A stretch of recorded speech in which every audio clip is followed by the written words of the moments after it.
I'm with Michael Exner in Boulder, Colorado, with the independent group, one of many groups that's been sort of crowdsourcing the search for this plane, but you've had some success. Tell me what all this means.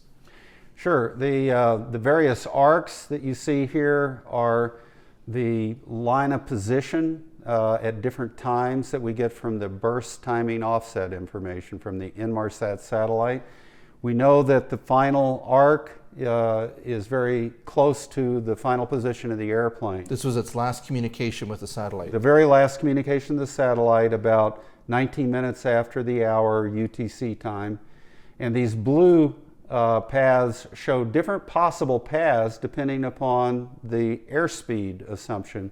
So if the airplane was traveling at a very low speed, say 300 knots, it would end up very far to the northeast along the arc. If it was traveling at 500 knots, it would end up way down here.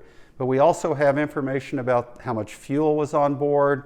We have other information from the burst frequency offset numbers coming out of Inmarsat. And when you put all the information together, the best correlation, the best fit of all the information we have puts the most likely point of impact down here at about 37 degrees south. Now that's where they're searching now, but it's not where they had been searching, and Yes. It was your math and other assumptions in part that was convincing. Tell me about that dynamic.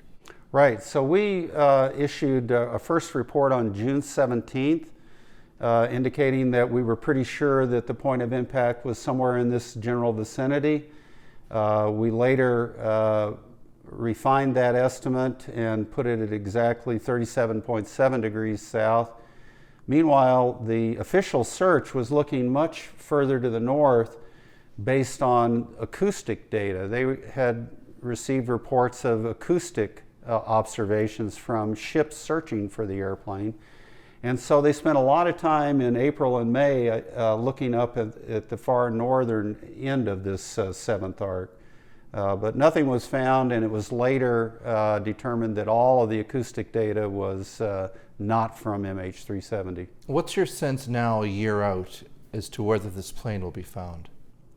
I think there's a good chance it'll be found in this vicinity right down here, and that's where they're currently searching. So as long as the sensors are working and they pull those sensors right over the airplane, pretty close to it, there's probably a better than 90% chance they'll observe either the engines or the landing gear or some other large object that survived the crash.